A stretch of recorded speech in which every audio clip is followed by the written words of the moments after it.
नमस्कार दर्शक बंधु उत्कल 24 न्यूज को स्वागत करुच्ची मु रुक्साना। आसतु नजर देवा आज खबर उपरि। गौर गोविंद आश्रमर महंत बालकृष्ण गोस्वामी स्मृति चारण सभा से वैष्णव धर्मर प्रवहमान प्रवक्ता।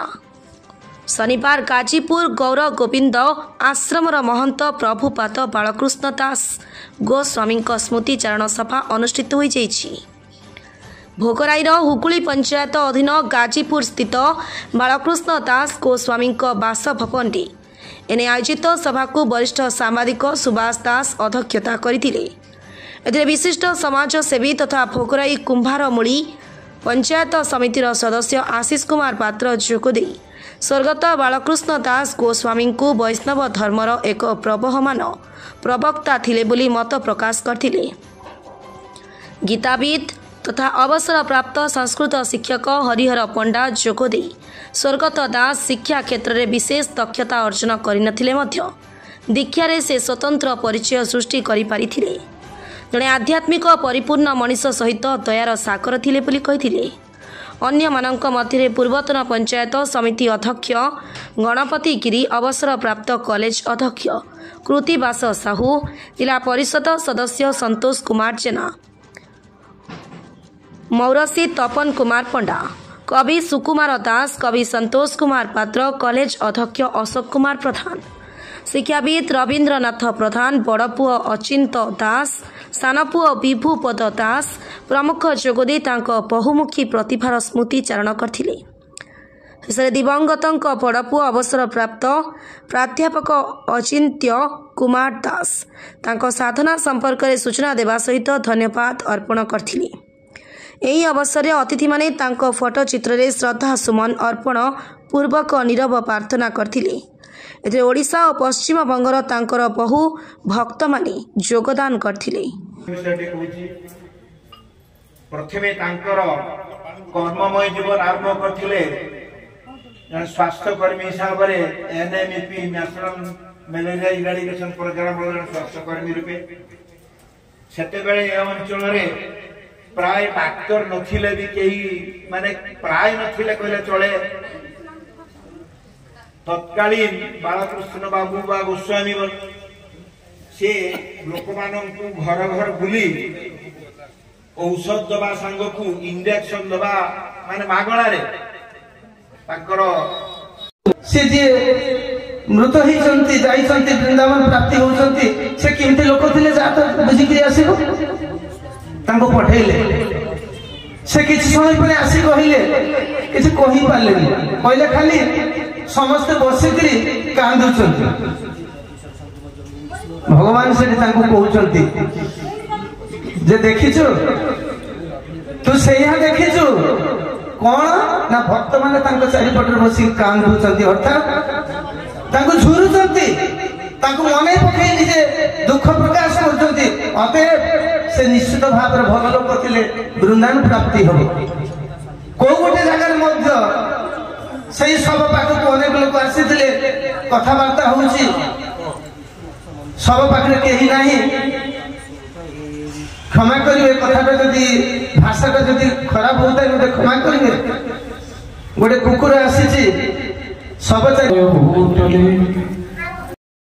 मंचास समस्त अतिथिगण आगे बस सब भक्तगण आज बालकृष्ण दास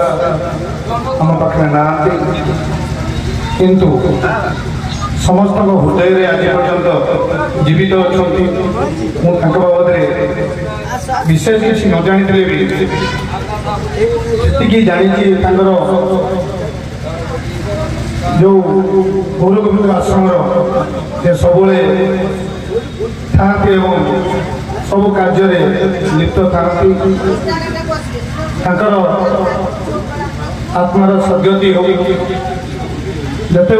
शुणिली मोर सुभाष जन सुरक्षा सहित मिसिले से मतलब फोन करते घटना मुझे मर्मांतर होती जानी नी हठात आम पाखु छाड़ी चली जाती। मृदंग वादन कर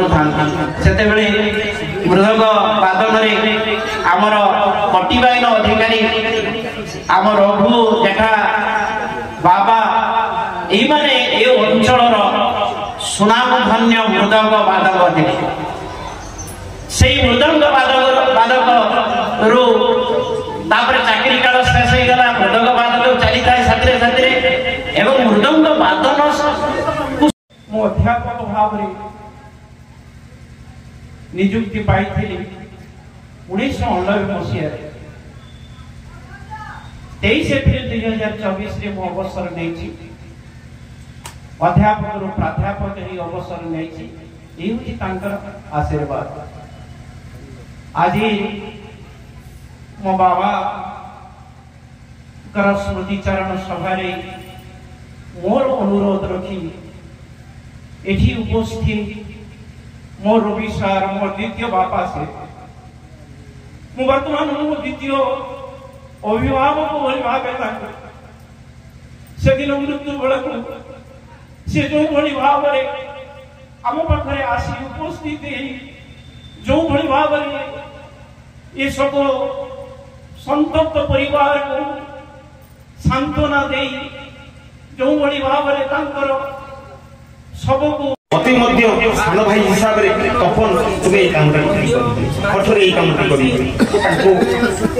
जी पारी गुंडुची मुसा हिसाब से कार्य तेणु आत्मा जो अमर आत्मा जो शांति पाइबा कथा कहते आत्मा जब अमर से मरे ना पाशांसी जन्मानी यथा विहाय नवानी गुरुनाती नरूपराणी तथा शरीराणी विहाय निर्णय संघात तेणु आम जमी आम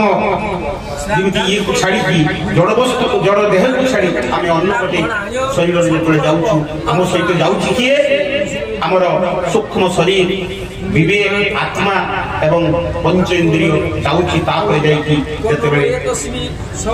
विचार सरला ऊपर वाला मन गटे आम देह धारण तेणु मोर आज दिन कहबार कथा से परिवार वर्ग को से ऊपर थी आशीर्वाद करंतु से साहस दियंतु एवं से आम समस्त को आशीर्वाद करंतु किभली भाव से मठर खाली उन्नति नुहे समस्त शिष्य माने क्रंदनरत तेणु से साहस दियंतु पुणी मोर गोटे नवेदन आज मठर जो कर्मकर्ता जो मैंने अच्छा जो गौरगोविंद आश्रम जड़े महंत थे परवर्ती महंत किए जड़े हम आपण मैंने बसी जो मैंने अच्छा भल पाते शिष्य महल आरंभ कर मठर सबू कर्मकर्ता परवर्ती महंत किए हम निश्चित भाव में गोटे आसतु एवं महाराज ये मनीष जानूची जन्म मात्रे मृत्यु सुनिश्चित ये मृत्यु को जानी मनुष्य से मृत्यु को भूली जाए संसार भीतर छलना एवं कपटता भीतर से रुहे तेणु यह आश्चर्य कौन थी पारे बहु गभीर तत्व आम आगे छाड़ी गले बर्तमान निवेदन करी गौरव गोविंद आश्रम संपादक एवं बालकृष्ण ककांकर अत्यंत आपणार मनीष बालकृष्ण दास महोदय भोगराईरू गीताराणी सासमलंक रिपोर्ट उत्कल 24 न्यूज।